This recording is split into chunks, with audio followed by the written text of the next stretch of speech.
नमस्कार, मैं हूं डॉक्टर अंजलि कुमार। मैं सीके बिरला हॉस्पिटल गुड़गांव की गायनेकोलॉजी डिपार्टमेंट की डायरेक्टर हूं। तो आज हम बात करेंगे कि सर्विकल कैंसर क्या होता है। सर्विकल कैंसर का मतलब है कि सर्विक्स में कैंसर होना। अब सर्विक्स क्या होता है? बच्चेदानी के बेसिकली दो पार्ट्स होते हैं।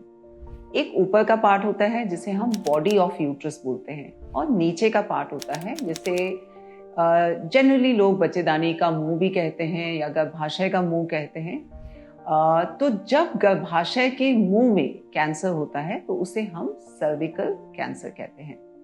अब सर्विकल कैंसर जो है, आज तक की जितनी भी साइंटिफिक स्टडीज हैं वो ये बताती हैं कि वो एक प्रकार के वायरस की वजह से होता है जिसे हम ह्यूमन पैपिलोमा वायरस बोलते हैं। और सर्वाइकल कैंसर की सबसे बड़ी खासियत क्या है कि एक फ्रैंक सर्विकल कैंसर बनने से पहले बहुत सारे सालों तक, लगभग 7-8 सालों तक सर्विक्स में कुछ प्री कैंसरस चेंजेस होते हैं एंड वो फाइनली बाद में सर्विक्स में जाके चेंज होता है।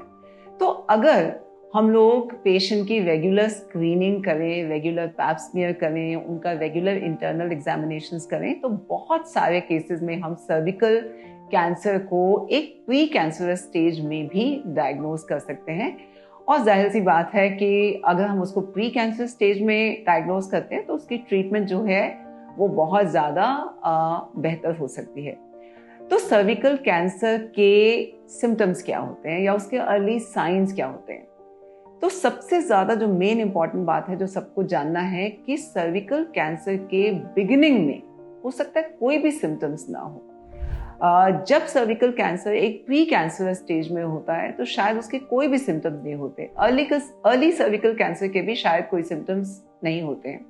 लेकिन जब वो कैंसर फ्रैंक कैंसर में तब्दील हो जाता है तो एक वुमन को ज़्यादा डिस्चार्ज हो सकता है, ब्लड स्टेन डिस्चार्ज हो सकता है, फाउल स्मेली डिस्चार्ज हो सकता है, ब्लीडिंग इन बिटवीन पीरियड्स हो सकती है।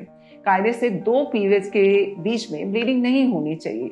ब्लीडिंग आफ्टर इंटरकोर्स हो सकती है।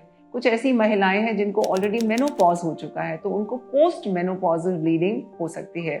बहुत सारे पेशेंट में अगर कैंसर बहुत ज़्यादा स्प्रेड हो गया है तो पेट में दर्द हो सकता है, फीवर हो सकता है, जनरलाइज वेट लॉस हो सकता है।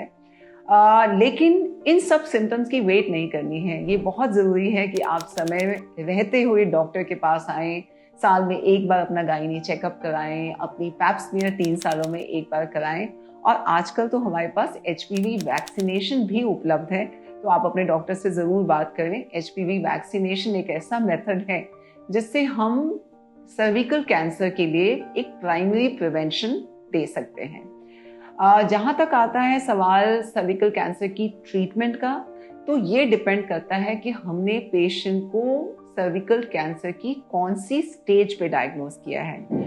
अगर सर्विकल कैंसर को उसकी प्री कैंसर स्टेज पे ही डायग्नोज कर लिया है तो बहुत सारी चीज़ें हैं आजकल जिसको हम सर्वाइकल कॉटराइजेशन बोलते हैं या क्रायोथेरेपी बोलते हैं, जिसको एक कॉमन भाषा में लोग बिजली की सिकाई या ठंडी सिकाई भी बोलते हैं। तो उससे प्री कैंसर स्टेजेस भी सर्विकल कैंसर की ट्रीट हो सकती हैं। अगर सर्विकल कैंसर बहुत ही अर्ली स्टेज पे पकड़ा गया है तो सर्जरी भी एक बहुत अच्छा ऑप्शन है जिसके अंदर हम यूट्रस, सर्विक्स, ट्यूब्स, ओवरीज निकाल देते हैं। लेकिन अगर सर्विकल कैंसर एक स्टेज के बियॉन्ड हो गया है, जब वो बच्चेदानी से बाहर फैल गया है, तो इस पेशेंट को ज़्यादातर रेडिएशन थेरेपी की ज़रूरत पड़ती है। किसी किसी केस में कीमोथेरेपी की भी ज़रूरत पड़ती है। तो बहुत ज़्यादा ज़रूरी है कि आप सब जानें कि सर्विकल कैंसर क्या होता है, किस वजह से होता है और कैसे हम उसको प्रिवेंट कर सकते हैं by regular screening, by doing a regular pap smear, and आप अपने डॉक्टर से HPV वैक्सीनेशन के बारे में ज़रूर बात करें।